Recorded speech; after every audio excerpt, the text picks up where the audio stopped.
Poi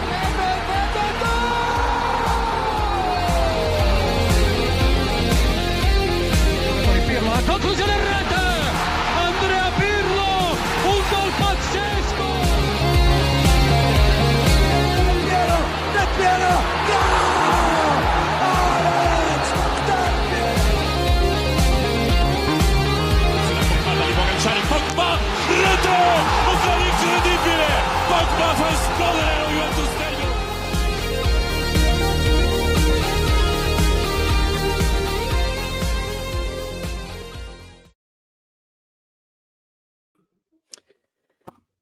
Ciao tifosi bianconeri, hello and welcome to what will be episode 324 of the Turin Giants podcast. My name is Kevin. I'm your host for this live YouTube stream post Cremonese Juventus, and ultimately it will be posted as a podcast recording as well to all podcast streaming platforms. As always, we appreciate a 5-star review, a like, a subscribe.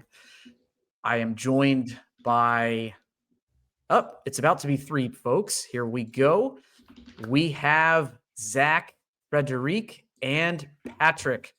Gentlemen, how are we this evening? 2 for 2 on wins, boys. I feel good. Finally. It's I feel awkward. I haven't had this feeling in a while now. Do we still get 3 points awarded if you win a match, or has that changed throughout the course of the season or something? Explain this awkward feeling, Frederic. Explain it. Well, I'm gonna pick up on what Boyan said in the chat.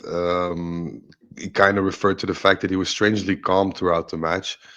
I pretty much had the same. I couldn't see this going anywhere but a win from minute 1 ongoing. So I'm very, very, not to say surprised, but I'm very relieved that we got the 3 points today. It was very much needed.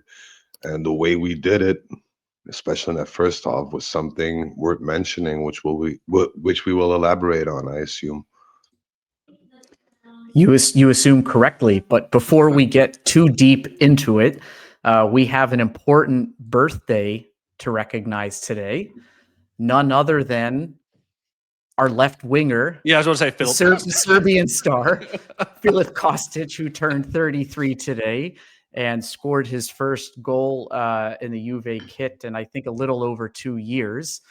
Quite the match from him today. But jokes aside, we know the old lady who came out today saying we are youth. Juventus, I think, arriving from Latin and yes, also coordinating with youth, but turns 128 today, aligning with November 1st, 1897. I'm assuming we all saw the either the email video or on socials today that Juventus posted, narrated by none other than Alessandro Del Piero. What did you guys think of that? I think it was special. I think it was nice. I think it was a little bit distracting with all the noise about the club. And I didn't want all of that to take away from what was a really cool moment. And so I appreciate the video for what it was. And I was just hoping the team would be able to capitalize on the birthday with the performance today to not ruin that moment.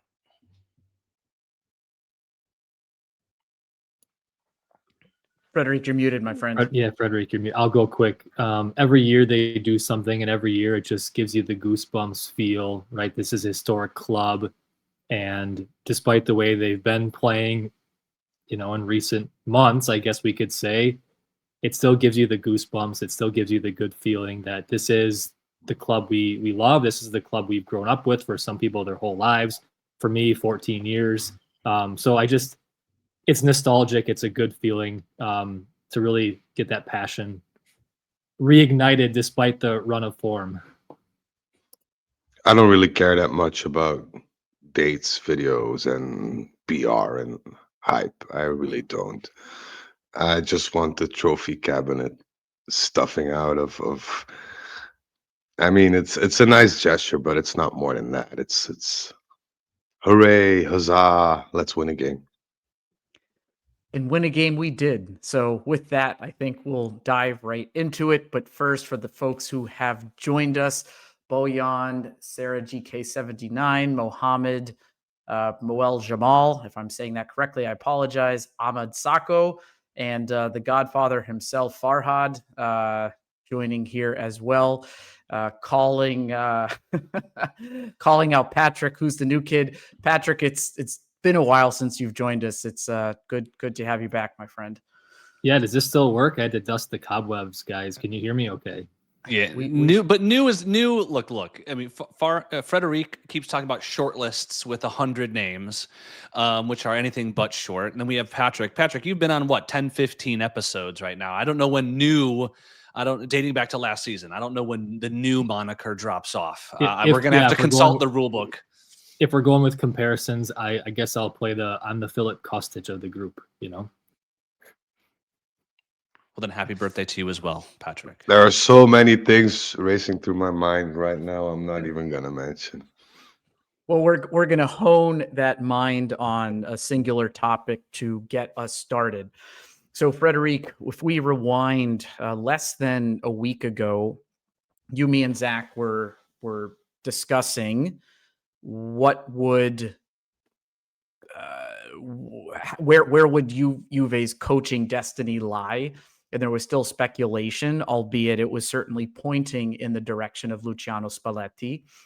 And you, I think after some time of maybe doubting that link to the club, ended up, I think, having kind of an epiphany that this could actually be a very positive development for Juve and a good thing for us this season and potentially beyond. And I think you are quite convincing in your words and your assessment. So here we are, the first game under his belt. I'd like you to share your initial thoughts. What did you observe? What are you left thinking after Mr. Spalletti's first match? Well, first of all, I think it's too early to judge. It's too early to judge Spalletti, as it is too early to judge people like Openda, who've played, a couple of games now. We can be a bit critical about them or whatever they do. I just want to mention on Spalletti, I think it's very clear that he wants to leave an imprint. This isn't just some random guy that, signed for 8 months of work to get the bills paid. This is somebody on a mission who wants to coach with intensity, who coaches with a view. And there was something that stood out for me today. While he was coaching on the sideline, he was not only working with players individually, but you know, he recalled certain parts of the field as a whole. I saw him shouting to all the midfielders because he spoke about the midfield, drop down or move on up or keep calm on the ball, play back. He pushed some of the wing backs to go up. I think at a certain point, he asked Gatti to stay behind to be like a pivot point for midfielders to turn back to whenever they were under pressure. And this is something I really, really like. He was very hands-on directly. He did a thing. He put our good friend Cope as a left back, which nobody expected. I think it turned out pretty okay. But it's very, very early to judge. But you can see that he's a man with a mission. He's not just here to fill in the spot on the bench. He has drive. He has ambition. He wants to change things. And I think my sentiments, albeit very prematurely, um, are not right because it's too early to judge. But I have the same positive sentiment that I had about a week ago. So I'm not disappointed in that regard. You got to pump the brakes, though. Like Frederic, with your positivity, you kept saying it's too early to tell. It's too early to tell. We all knew, especially with a veteran coach coming in, that there was going to be a new coach boost. This happens in every league at every level, no matter if the coach is a lawn chair or Spalletti. So there's not at all surprised with the team coming together to play. I think high energy, purposeful, and pretty tactically adept football. The question is whether once that honeymoon ends, what's left over. We've seen this kind of boost with Juventus and with other teams. Okay, will we have the Ranieri effect where we'll go the entire season? Certainly higher likelihood with a veteran coach like Spalletti, but at this stage you can't say whether it's going to be that side or on the flip side, where we just end up being the rebound date for Spalletti's terrible Italia breakup. We're not going to know until the honeymoon ends. Can I add to that a little bit? That's actually the part that I'm looking forward to, is when the honeymoon is over, because the Tudor honeymoon got us 4th place, right? And you saw clearly that was not a long-term relationship.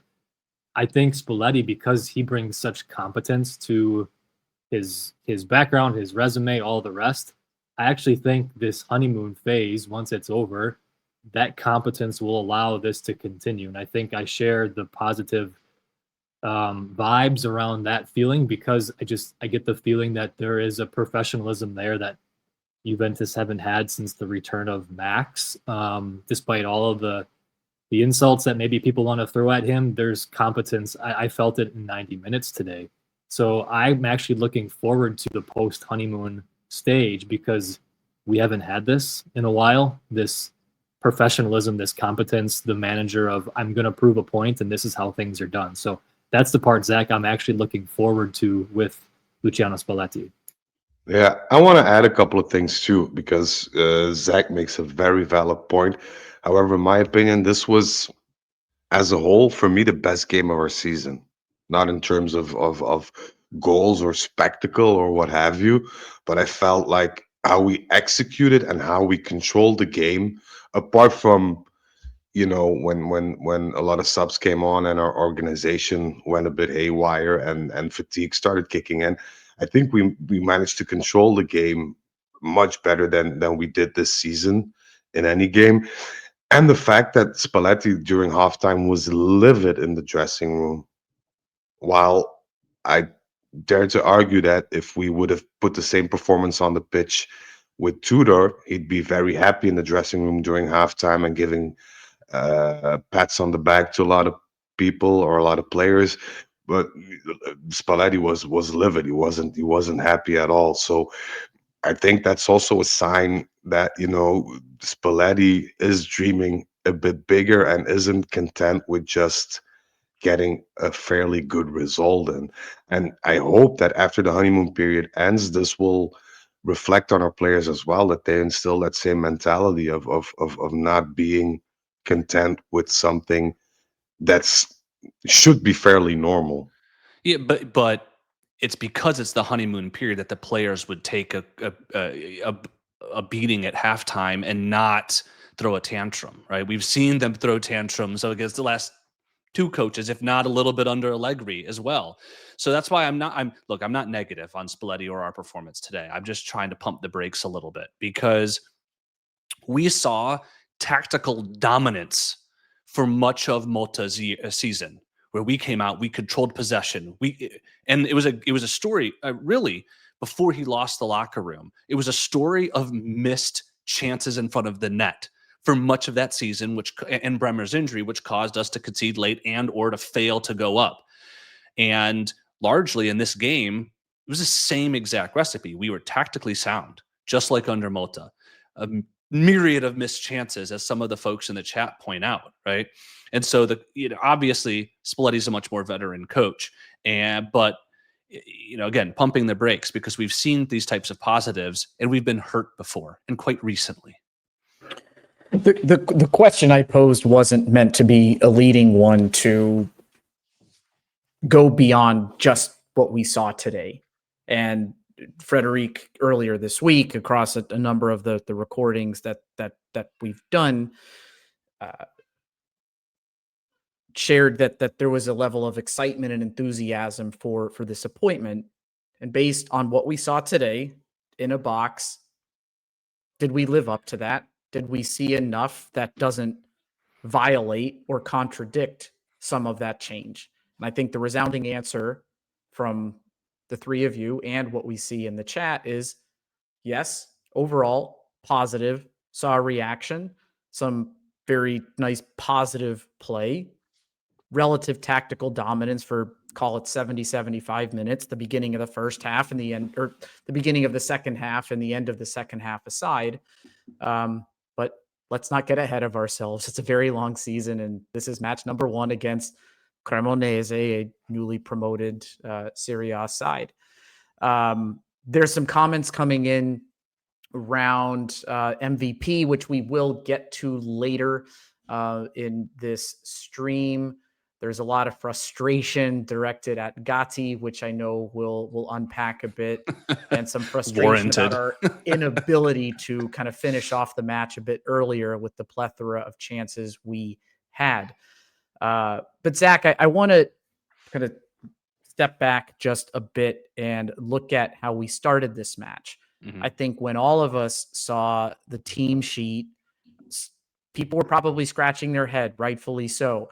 I think if you went to 3 or 4 different football websites to see how this lineup was projected, every single one of them showed a different way in interpretation of this lineup. Was it a 3-5-2? Was it a 4-3-3? Was it a 3-4-1-2? Talk us through kind of your interpretation of what we saw today. I think there were 2 key points to highlight about our formation. It was, and our Turin Giants chat was no different, right? We were going back and forth of what we thought it was going to be pre-game, and then Cambiaso pops up on the right, and then we kind of rethought it. The way I saw it was 2 things from Spalletti. One is, with only a few days to work with the team, he didn't want to revolutionize the tactics in such a short amount of time. He wanted to largely put these players in positions where they would feel comfortable. And we saw that across the field, except for one player. So we're going to talk about that one player because that's my second point. But first and foremost, he took largely a more veteran squad and put them in positions that they were used to playing in a formation that was familiar to them. Okay. And the 3-4-3 in possession, with McKennie kind of being that pseudo floater, but I call it a 3-4-3 that translated to a 5-3-2 in defense. The only positional change or individual change was the Koopmeiners role. And I think what the lesson here is that Spalletti is looking at the big picture. He's looking at wins, and he's said that I'm going to use you in whatever way I feel like is best to get the victory. You have to, and it's your job to answer the call, which Coop did today, leading our team in completed passes. And I think that was a really interesting decision for him in his first game to demonstrate to the whole team, and Koopmeiners reciprocating this point that we're in it to win. It's not about the individual or what you think you should play. It's about doing the job that I ask you to do, and we will be successful. And so I think the combination of that message with putting most of these players in a comfortable position for them to be successful combined to ultimately get us, but for Gatti's error, a fairly comfortable win. Any other thoughts on the starting 11? Since both of our friends are muted, I mean, I was gonna fill it, but I'm gonna let Patrick take this one. Go on, new kid. Yeah. Well, based on well said on the veteran, the veteran take. It seemed like it was a very professionally approached game, and to get wins, you sometimes need to go no nonsense, and I think that's what Spalletti was doing. How many training sessions has he had? 2, 3, right? So one. Yeah, one, and then the speech or whatever, right? The meeting that Frederick, you've been talking about. So I think he went with guys who just could play a job, could play a role, and you just have to be better than the other team today. So I think that was kind of his approach, and it was successful. I want to add something, small curiosity. So Spalletti did one training session. He didn't lead the training session. He left that onto the people and his staff. But he just said one thing to the team, and he said, "Today you're training for your starting spot. Show me what you got." That was it. That was literally all he said. He went around with a notepad and talking with Modesto, talking with his staff and things like that. So it's very clear that he wasn't going to revolutionize, but he wanted to spark a bit of a fire. And I think if looking at the team we played with today, I think it was very apparent that he wants to focus on first bringing in results to get the pressure a bit off the team, the staff, management, whoever, and then gradually, puts his mark on the team as he sees fit. So for me, that's something quite comforting in that, because I think you have somebody with enough experience, enough intelligence, and enough football insights to know how to handle this situation. And that speaks volumes, because you can win, draw, or lose a game or a couple of games, but if you can see that somebody has the vision to make something work out of a terrible situation or make the best out of it, then I think you'll feel more relaxed. And that also helps performances, because you could see Koopmeiners, I think if he'd had the same role under Tudor in the formation, he probably would have choked a bit left and right. But today he was very calm. He seemed to be very more energetic, at least in my opinion.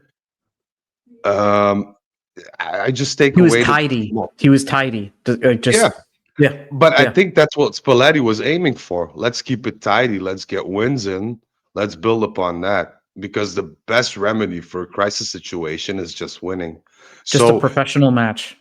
yeah, and I Yeah. think for me that is very encouraging to the future. Of course, it can all go down the toilet with a huge loss or whatever, or another injury, God forbid. But I think we're on the right track. That's my initial takeaway, and the formation and the way he adapted the formation, because it was a different formation in possession, while not being in possession, for only having assisted to one training.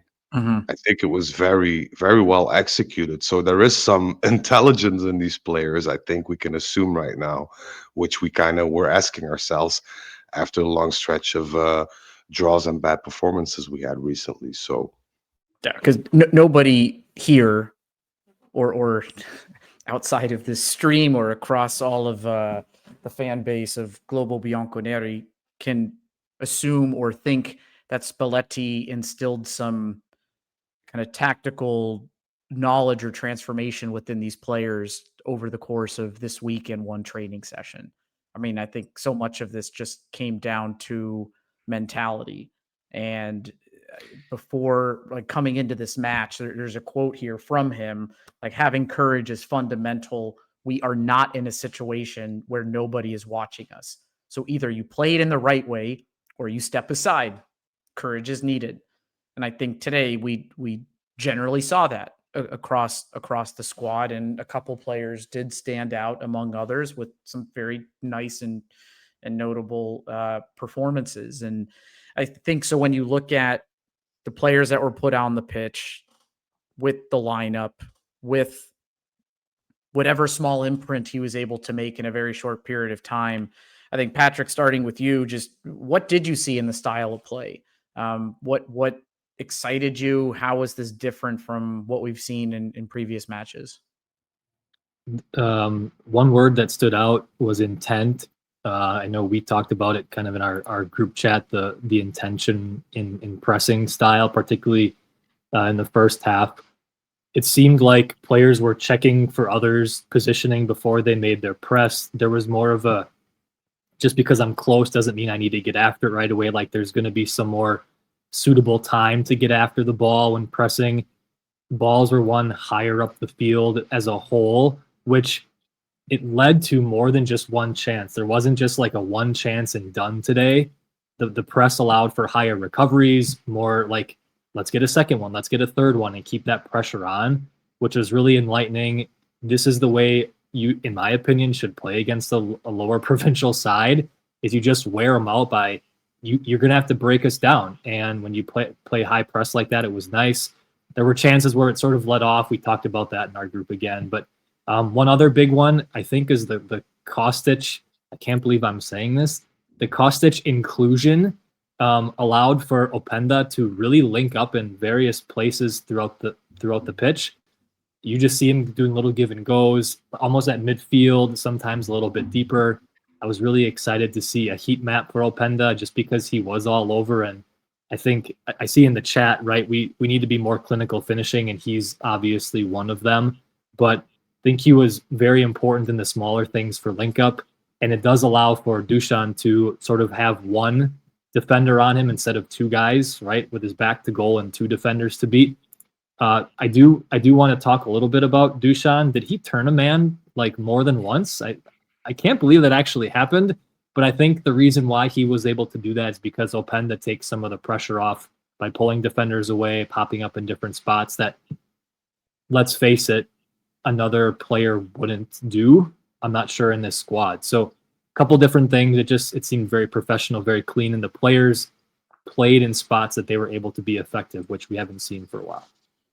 Yeah, and calling out Dusan, I think we can all agree that that was a nice performance. He did play for the team. Granted, his finishing was not top-notch tonight, but it was still a good overall team professional performance. Another player that I think stood out today, and we're seeing him called out multiple times in the chat. We have it from Anthony. We have it from Sky. We have it from Mohammed. Thank you for being here. All calling out Cambiaso. Zach, I'd love you to highlight what you saw from Cambiaso today. Is he just better on the right, and it's just a matter of him being on the right side of the pitch versus the left, or is there a little bit more to it?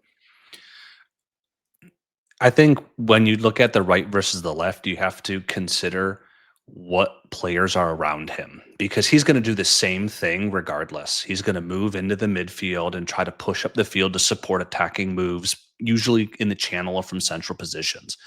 On the left, he's usually combining with Yildiz and Thuram, who all make forward movements, leaving enormous gaps behind him, which has killed us in counterattacking situations, especially as for much of this year, we've been really incoherent with our attacking moves. On the right, especially with three guys in the midfield, gives him a lot more supporting structure when you have Locatelli and the work rate of McKennie supporting inside movements from that position. I think from a tactical standpoint, that just simply gives us balance. And so when you're balanced, you're able to find more spaces, have more freedom, and that put him in positions to be successful without hurting the team. And so I think from that perspective, it was a very good tactical choice from Spalletti, but not to go to say that he's better on the right versus the left. I think we just have to be aware of positions and who's around the player in order to support what makes them successful. Frederick was so blown away by my speech that he just dropped. He said he was real done. Fast. I know Farhad likes to check FOTMob. FOTMob did share that Cambiaso was player of the match. I know Kostic officially won it, but Cambiaso was player of the match with 8.3. So something to be said. Yeah, I'm not surprised. I mean, all the ratings websites are going to accentuate the goal, right? So you're gonna see Kostic up there. You're gonna see Chico up there, or not Chico. You're gonna see Cambiaso up there as well. But I think his possession play was really clean today. He had some good dangerous crosses as well, and he put himself in a really good position. I'll note on that goal, Chico had been subbed on, and they moved McKennie to the left. And so when Chico was making his move, McKennie made a back post run, was for a moment unmarked, which then caused defenders to transition to him, leaving that open space in the middle for Cambiaso to move into, which ultimately he took advantage of for the goal. And so I think smart movement and smart tactical play really benefited this team in order to give us the 2-goal lead, which ultimately we needed because of the nonsense from our center back. I'm going to pump the brakes here because I feel this is typical Cambiaso. He can play like a hell of a game and then disappear for the 5 consecutive ones. But this is 2 games in a row where he's been decent. It's more than just one. Well, that's not enough. I'm saying this with tongue in cheek. No, I'm saying it with tongue in cheek. I'm gonna go out on a limb and say that his performance against Udinese wasn't as good as it was today. Today was a really good performance. No, today was better for sure. But I want to see him do that during a long stretch period of time. because I feel that's where Cambiaso always drops the ball in his consistency. Once he gets that level of consistency and he plays decent for a number of straight games, let's say 5, 6, 7, then we can talk about somebody who is of more value to this team. If he, next game starts with, his head up in the air again and not paying attention or losing it, his focus and whatever, then there's not much to say. Cambiaso is what he is. I think Spalletti can make him better, but he needs to be open to it. And that's a lot of things that a lot of coaches of Cambiaso pointed out also in the recent past, that he's somebody who's very stubborn. So if he can let go of that and a bit of his ego and he can focus on the things that Spalletti and his staff are trying to improve, then we might have a good player on our hands. But it's also, I think, a mental thing, not just for him, but for a number of players. So Spalletti will have his work cut out. So we'll see. Cambiaso made one really big mistake, and that was showing us in the first half of last season how potentially world-class he could be. So now we've ever since been holding him to that standard, and he hasn't been it since those rumors to Man City happened around the the January window last year. We'll see all these players, right? When the honeymoon period drops, who's left standing? We saw a lot of really good performances today. Dusan, who always starts well under new managers and new circumstances, play well today.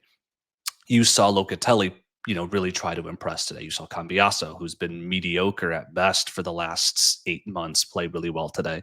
And I'm happy for that. And I think we should applaud that. But I think, again, in the interest of me pumping the brakes this entire episode, ultimately, whether he can keep it up after the honeymoon period drops will be the ultimate indicator of whether he's got a future at this club, really.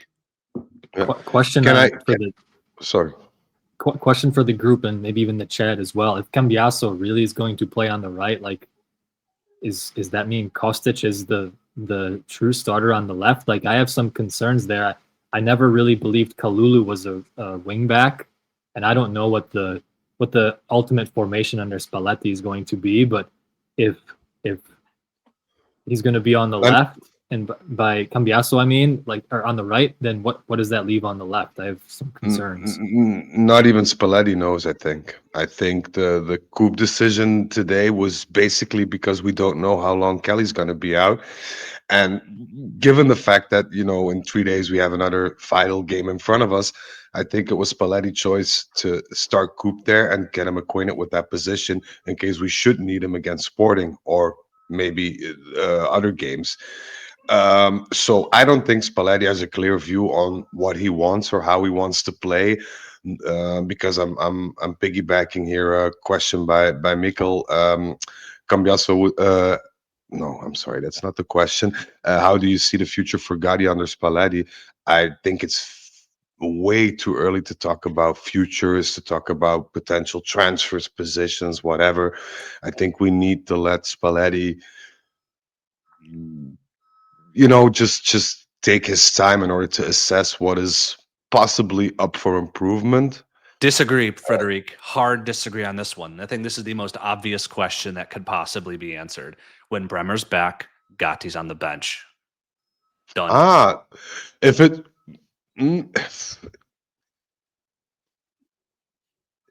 Bremer's back, then Bremer needs to be Bremer. Well, but you just look at it. If he's going to play a similar form that he's going to do today, Lloyd Kelly's been in excellent form this year. He's going to have that left center back position. Okay. Kalulu's been really good this year on the ball and in defense. Move him back to the right center back instead of right wing back.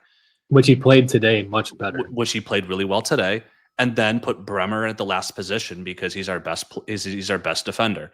Gatti's a bench player when our defense is healthy. I'm trying to think of how to put a sentence without telling too much. Darren Burgess. What can we do to make you tell? No, I'm thinking about I'm just thinking about how to formulate my words here. But Darren Burgess has been very amendant in the fact that the types of injuries that we see, the lengths of the injuries that we see at Juventus is something that he wishes to improve upon drastically and urgently. Darren Burgess is also the final person in control of clearing a player, because now it was J Medical as a whole. Oh, he can start, running again, but without the ball, and next week he can train without the ball. Those days are done. It's now Darren Burgess who's in I charge love that accountability. of signing, and it's actually a piece of paper which Darren Burgess needs to sign off in all little aspects a player to resume training again. So, and he's very cautious and not negative, but very apprehensive about Bremer and his physicality. Because I'm gonna go out and give a little scoop here. The injury of Bremer, the meniscus one, the last one, is more complicated than we foresee. I think Yeah, there's He a lot has of a people that lot. are terrified for his future with this club, and me are his too. best days Yeah. behind us. The issue with Bremer is that his cartilage and the inside of his knee keeps inflammating, and it started during the revalidation of his ACL injury, and they didn't know why that happened because it had no direct correlation to the injury itself. I think they know now it was the meniscus that caused that strain. So now what they've done is they amended the meniscus a bit, but they're not sure that it'll be strong enough to prevent that cartilage inflammation to reoccur. Because if that cartilage inflammation keeps reoccurring, then you'll have a player who's fit for 1 month and unfit for three. Hmm. The only alternative then, in worst case, is to remove the meniscus as a whole, replace it with something, I don't know, synthetic or whatever, or however you want to call it. But that compromises the structure of The your integrity of his ACL knee. Yeah. as a whole. So it's a very, very, very difficult medical situation that we are, and Darren Burgess doesn't want to risk Bremer. And make no mistake, if Bremer returns to form, um, as we know him, he'll carry the defense. If not, I wouldn't be as sure to say that we'd have him in our team next year. So we have to be So we've very had careful, especially injury wise.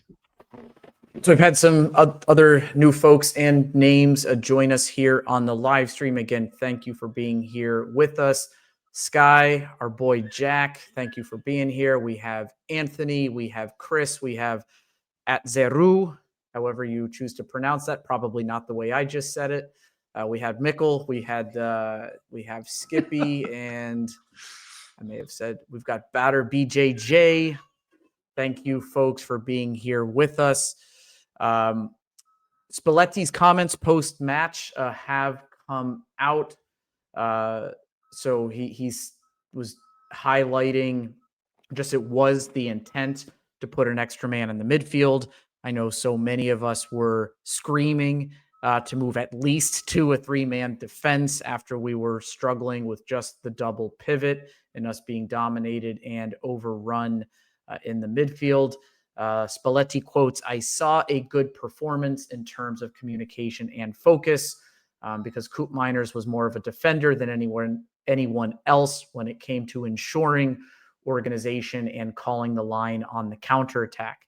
It was necessary because Cremonese are so dangerous with that ball over the top for the champion. That is Vardy," which we saw with the goal that he scored. It seems from the outside that it's a great thing with Juventus having everything available, and it's even more remarkable from the inside. You've seen nothing. That puts pressure on and makes you realize the level, and it can weigh on some players, so they need time. I know, Zach, you don't read too much into pre-game or post-game thoughts. Just seems pretty direct, calling a spade a spade. I'm sure more comments will come out. Given, again, for those listening, we are like less than an hour into after the match, and a lot of analysis and other professional opinion other than us dopes here giving our perspective hasn't yet come out to the media. Anything, Zach, on his comments there? I think what his comments were a reflection of what we saw on the pitch. Like you said, calling the spade a spade. It wasn't anything special. I do think he was very diplomatic in how he described Vardy's contribution to that goal, which could be said, which is nothing other than an absolute horror show. For the man who used to work in construction, getting bodied by a geriatric striker from Leicester. So he was very diplomatic there, because that was just embarrassing. And if I was Gatti, I would go home, turn the light off in my closet, sit down and reflect on my existence, because there's no amount of performance more embarrassing than that one-on-one disaster. Sorry, I just had to get that off my chest. No, rightfully so. Rightfully Amen. so. I think we can all agree, and I think this is the existential issue of our crisis, is that a lot of players that we have just don't cut it.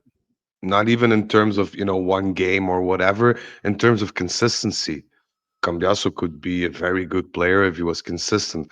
Vlahovic would be a very good striker if he was consistent. Locatelli would be a good midfielder if he was consistent, and the list goes on. Whereas in the past you had these world-class players in our team surrounded by the normal players who used to run for two, but you had that one of a kind player that used to tear up games or open up a game with some sort of individual effort, which we are lacking at this point. And that's a very harsh reality to be in, but it is what it is. So I feel that if we can give Spalletti time, and if he can, get the most out of the squad and squeeze them like lemons, which is his intent, I think we have at least some sort of basis to build upon. And if we then, reflect as a team, and with a team I mean not just Comoli, but Modesto, maybe our new sporting director, whoever that'll be or whatever, then we can build on to something. Now it's just too early to tell, but like you said, Gatti just doesn't cut it. Gatti just doesn't cut it. And can you train on that? I don't know. I think the real world-class defenders, like a Bremer, like a Cannavaro in the past, they are so different from everybody else that they can, with a blink of an eye, scare a striker. Whereas now it's very difficult for us to have such an impact as a backline on our counterparts. So I saw it as a matter of confidence. I thought he was scared. Because you see him take a step up to go head that ball, and then he sort of scrambles back, gets thrown off balance by Vardy. The moment you hesitate, you're screwed. You're screwed. He hesitated. And the hesitation I viewed as he was scared. He was scared. Because Gatti, I mean, we talked about it, but last year at times, Frederic, and it's not much this year, but a lot last year, where he'll be just like hopped up on bottled Grinta. Is that what we said last year? Yeah. Where he just goes in, he makes these huge runs, he just bodies fools. It was, he's much of this year we've seen a Gatti that doesn't have the level of confidence, his bicycle kick aside, that we saw for most of his tenure last year. And I took his hesitation to be a moment of fear, and whether that was fear of making a mistake, fear of not impressing the coach. Well, the second you don't have that confidence, you're, like Kevin said, you're screwed. And I think it's a matter of, when you say training, it's not a matter of technical training. It's with Gatti, who wears his heart on his sleeve, much like you, Frederic. It's man management with him. I think that's what Spalletti's going to do, is pull him aside and say, hey, Yeah, but I think at this level, at his age, heading that ball away should be instinctive. From the moment that isn't just pure instinct, then that you're not was his good enough. instinct. He took the step forward to do just that, and then he choked. questioned his instincts. He overthought it, and that's where. Maybe I'm oversimplifying it and rolling it up to fear. Okay, whatever it might be, that stopped his instincts, and so I guess the one saving grace here is his instincts were right. He though, and this is why I call it as an issue of man management, not technical gifts, and Gatti is not the most technical player, but his instincts have generally been pretty good, and he questioned them, and that's something that's actually fairly easy to fix, because nothing's broken in that regard. We just simply put, we have a lot of players that should be on the bench but are in the starting lineup due to necessity. So yeah, Gatti, like I said with yeah. Gatti, with Bremer, Gatti's one today, absolutely. So let's move on to another two players here who are getting called out pretty frequently here in our YouTube live chat. There's been a number of comments around Openda's performance. Now, I think we saw a brighter. I'm going to try and characterize this in the right way. I think we saw some good movement. I think we saw a brighter, more energetic performance, given that he had more minutes to work with today than just coming in towards the end. He definitely didn't have his finishing boots on today and taking not a couple, way too many touches very frequently. Patrick, how do you assess Openda's performance today, and how much more patience do you have for him? I think I might be unpopular here, but a lot. A lot. If there was a moment, I don't know what minute it was in the game, he and Dusan were not on the same page, and the camera cuts to Openda, and he's like trying to communicate. And I think you just said, Kevin, he needs more minutes. Like, he hasn't had a full slate of time with these guys. You see how dangerous he is in his past with a player like Vlahovic, who, commands a lot of space. We've talked about Šeško before.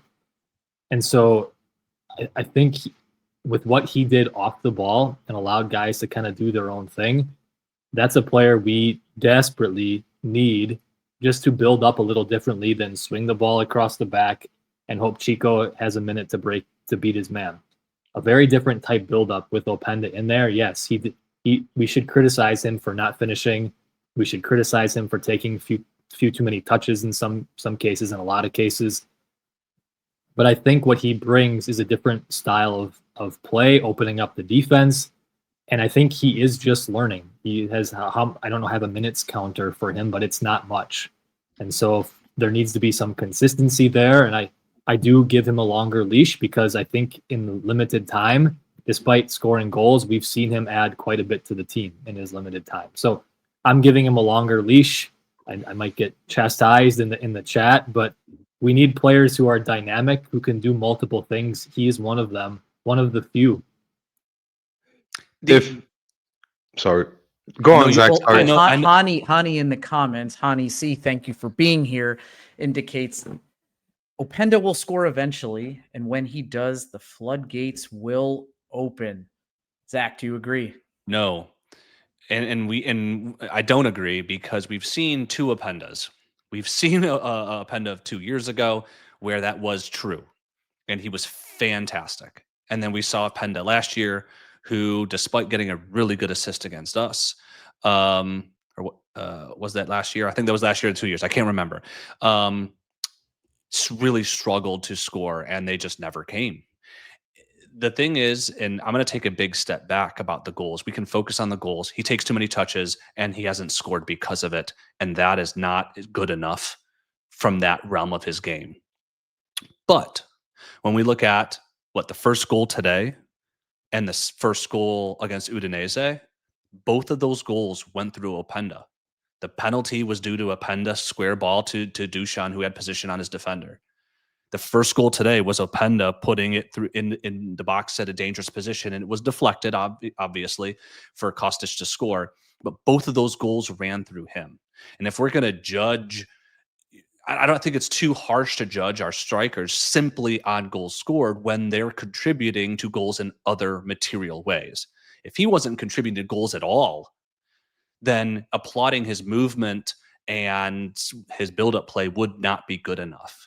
But I look at contributing to goals and supporting the striker, which really was his role in a lot of ways the last two games. I think he's done that somewhat successfully. I do think he needs to start contributing with goals and taking fewer touches and start shooting first time, which will make him a more well-rounded and dangerous attacker. Absolutely. But over the last 2 games, our tutorless games, he has contributed to our goals in a positive way, and that is going to be beneficial to our team over the course of a season. All right. So from each of the three of you, if over the course of the next couple games, if somebody's going to get either more starting minutes or just more minutes in general, who are you betting on? David or Openda? Just give me one word answer. Zach. Openda. No. Okay. Openda. Yeah, 3 for 3 Okay. Openda. What we need, we seem to forgetting, or at least a number of the Juventus supporters are forgetting one thing. For a striker, it's vital to have minutes in your legs, because if you don't have minutes in your legs, you start to overthink. That's why he's taking these 3-4 touches before concluding. That's why he's always, before shooting, thinking about where will I shoot the ball, because it's not an instinct, because he doesn't have that many minutes in his legs. If you get minutes, you get confidence, you get a bond with the players around you, or in his case Vlahovic, because it's obvious that he's playing in support of Vlahovic. And the fact that he was also brought in to play as a supporting striker and not our main goal scoring man. Mhm. That's the whole idea behind it. And you can get Openda in that position. And I think we have done fantastically by acquiring him. I'm not going to judge the amount or the whatever.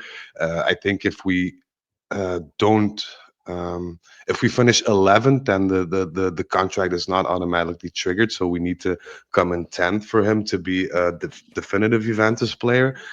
But give the guys some minutes. I mean, how long have we waited with Vlahovic? Because he went on a dry spell as well.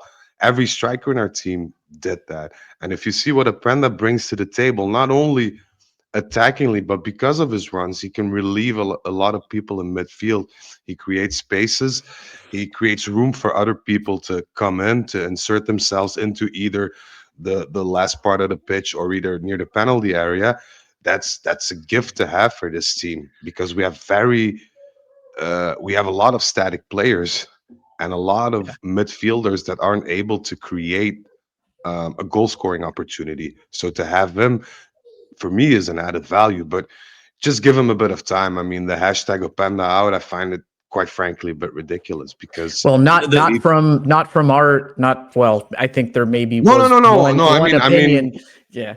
But for those who aren't here with us on the YouTube live, the comment section here resoundingly in favor of Openda and putting faith into Openda, and sharing that there's a lot more worry around David's mentality, impact, and future with the club. Yeah, Zach, looked like you wanted to say something. Yeah. Also, just 2 things. First off, just to give people a picture of the playing time that Openda has had, João Mario, the guy we haven't seen all year, has more minutes than Openda this year in all competitions. So I think that should give folks a real representation of how little game time he's gotten. But that leads me to my second question out loud is, when Yildiz is back, if we see a similar type formation and play style, does Yildiz come in for Openda to play that second striker, or does Yildiz come in for McKennie? And if the answer is for Openda, then Openda's never going to get the minutes. And if the answer is McKennie, well, then we revisit what I said earlier about Cambiasso on the right, of finding balance in a formation, especially when a guy is prone to vacating his position. And so that's going to be a very interesting problem for Spalletti to solve, is once Yildiz comes back, because he has to come back into the starting 11. Who's it for, and how will that affect how we play? Maybe that'll be the spark to go to a 4-3-3 instead of a sort of a 3-4-3 in possession.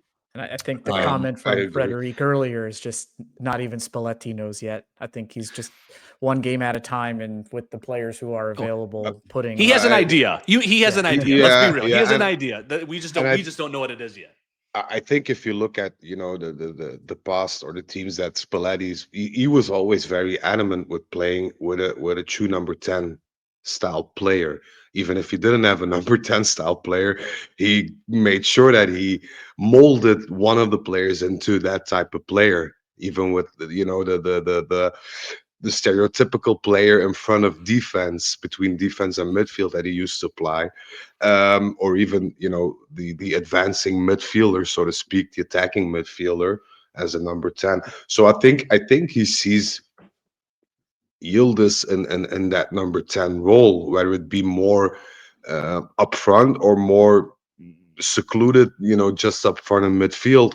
I'm not sure. I'm not sure as that's going to play out, but I think the biggest concern of Spalletti now, especially for Yildiz, is letting him rest a bit, because he knows the been importance of gassed. Yildiz.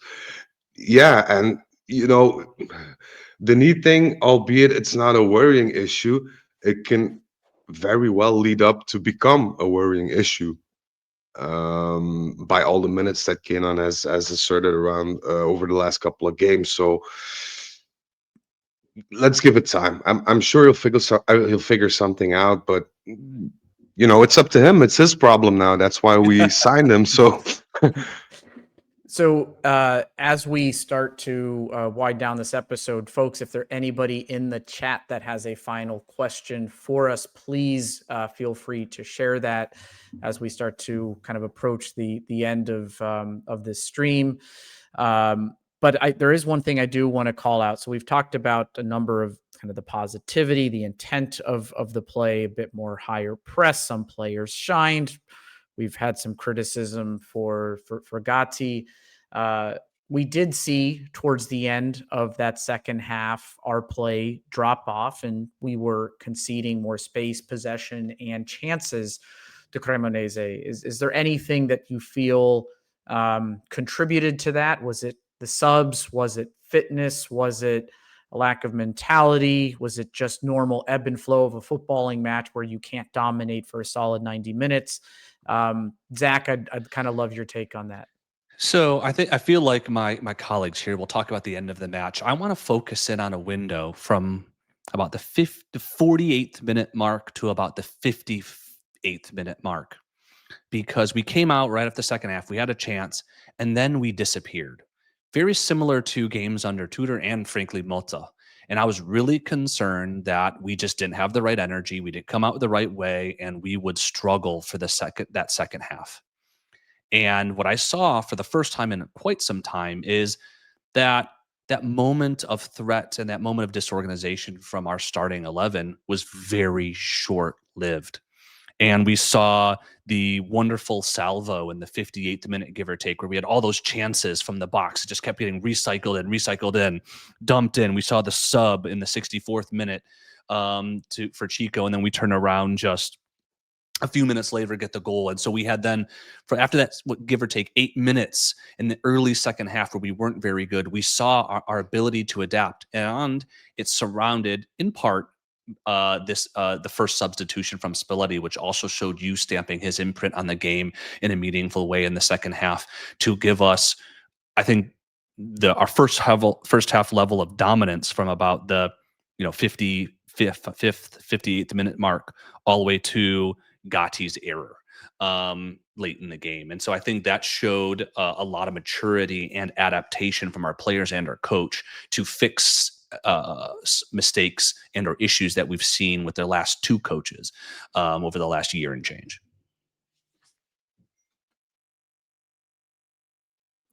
Guys, have any other I comments agree. to that? Yeah, I agree. Fell off?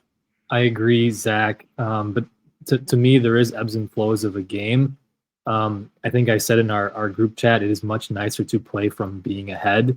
And when that goal was scored from Vardy, despite all of Gatti's lamentations, I think to the players, it felt like they just gave it up again. Like, here we go. Here comes the momentum. So I think it is a mentality thing that Spalletti is going to have to rewire some of these guys. Now, let's face it, Juventus still had the lead at that point, but we've seen how these games have gone in the past. So I think it's a mentality thing. Now, that 10-minute mark is something could have happened there. It did not. And I just attribute that to just being part of the way a game goes. But we'll see as games go on. We're praising Spalletti, and rightfully so, but the game is Cremonese at the same time. It's the ghosts from the past that keep haunting us. We did every second half we started very tame, and I agree with what you said, Zach. I think Spalletti saved us there by making the substitution, but also coaching very passionately along those lines and Yeah. pointing out to people, "Wake the fuck up."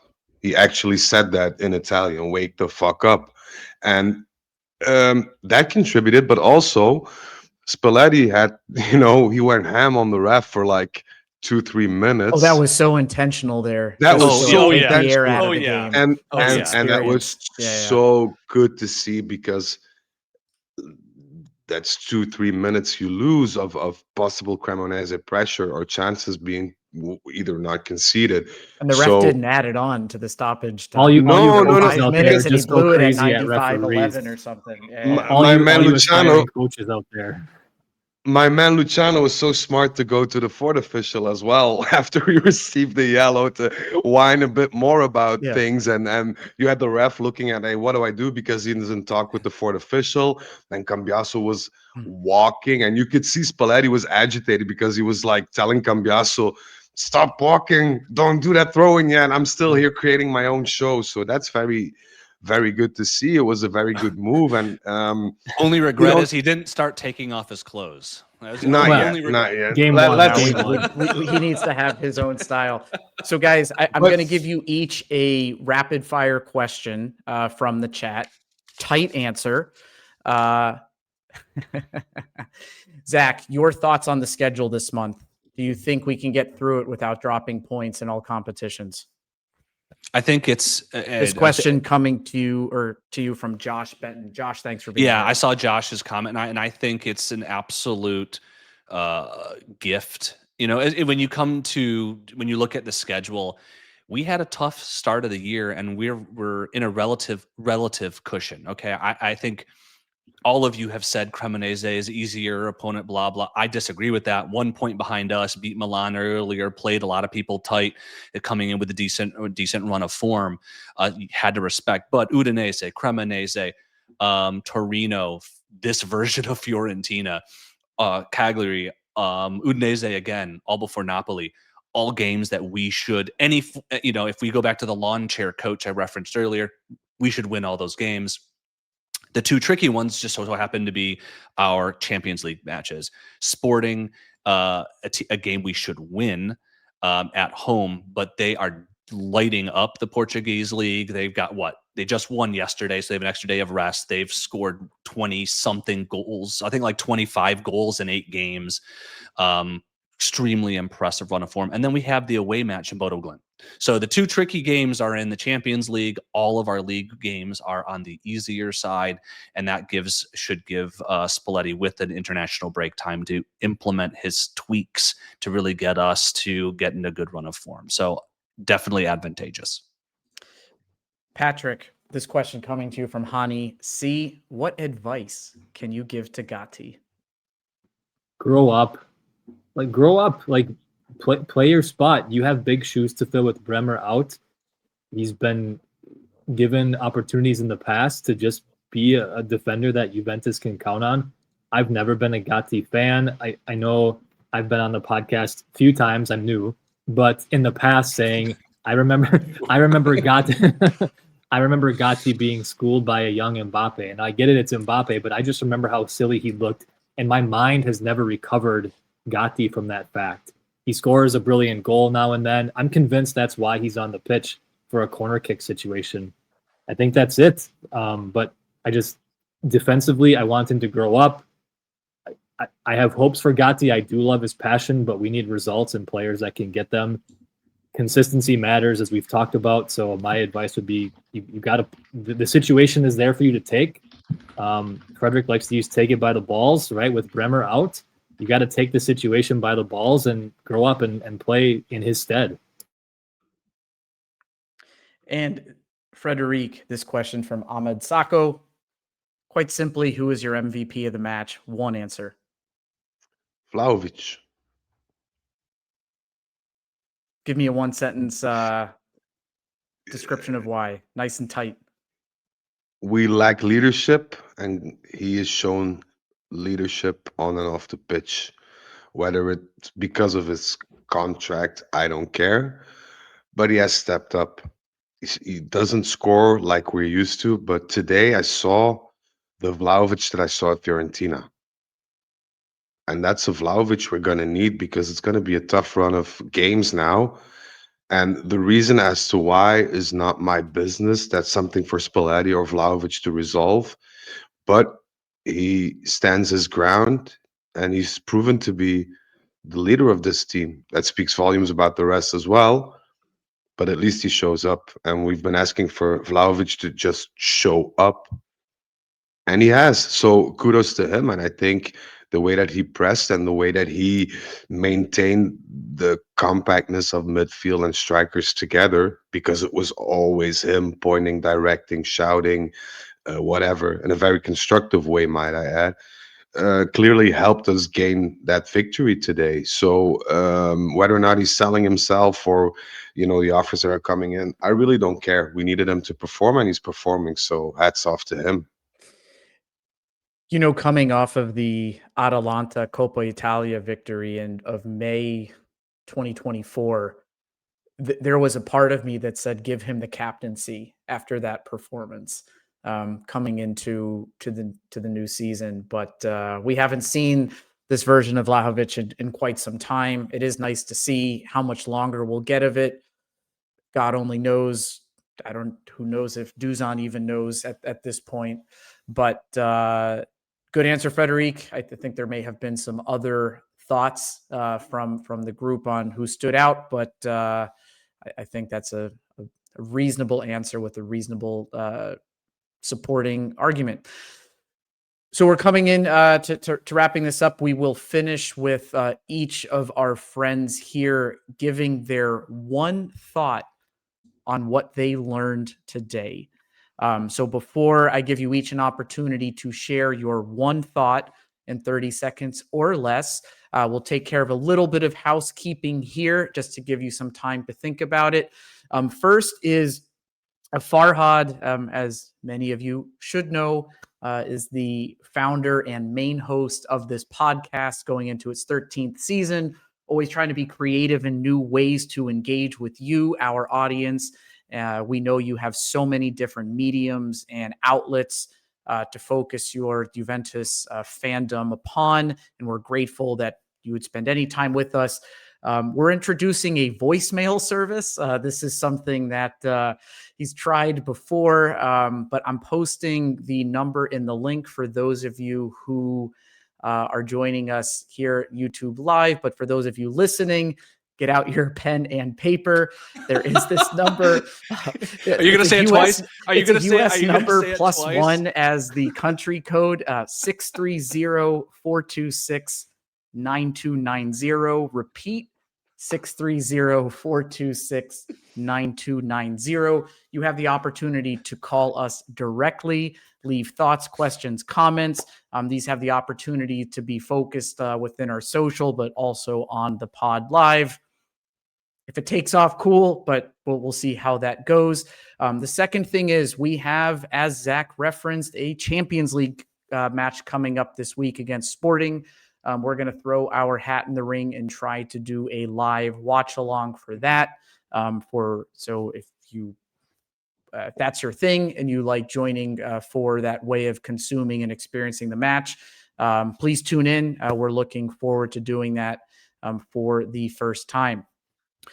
All right. So we've also reached Turn Giants member Jack will be at the game, and we'll hope to share some really cool content from the Allianz on our Instagram, right, Kevin?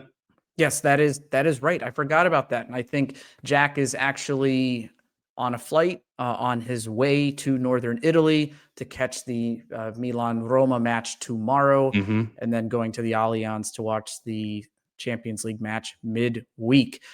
All right, guys. So we've reached the end here. I'd like to know the one thing that you learned from today's match, starting with our newbie, Patrick. Sorry, you can't escape the nickname. Pleasure to be here, guys. Yeah, I don't know that it's a learning, but just something that I came to the conclusion of. Just stay tuned. I think there's competence.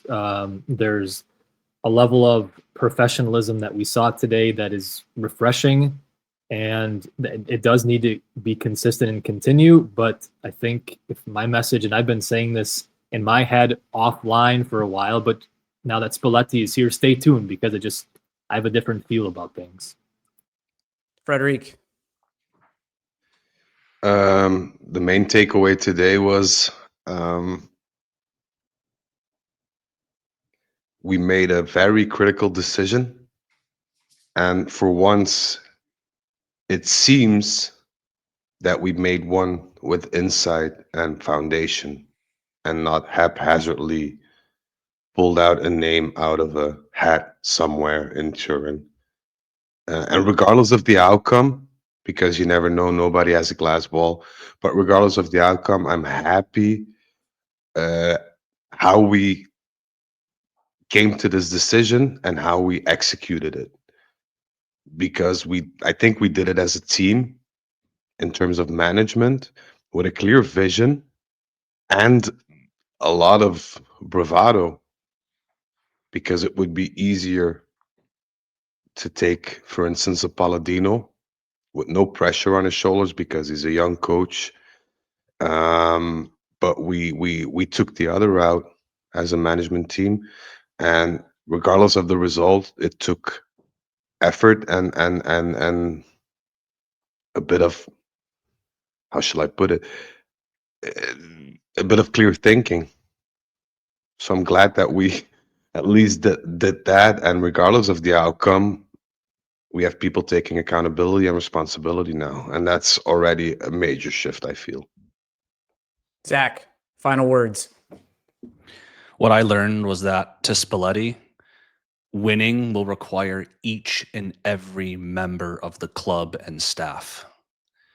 From Coop Miners adopting this new position for the betterment of the team, to every single outfield starter having no fewer than 20 completed passes for the first time, in a very, very long time, to Spalletti doing what he could, actively coaching and distracting and time wasting on the bench, and to his staff running the training so that he can better evaluate players.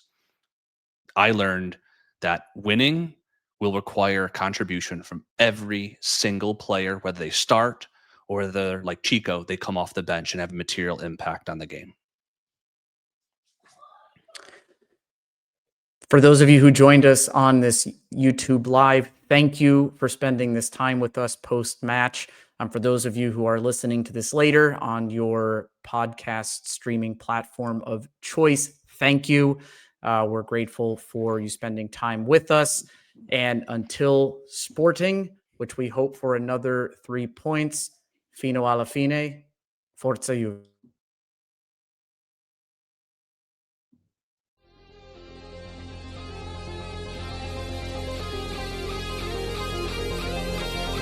Del Piero, rete del Piero. Con i contadini per Nedved,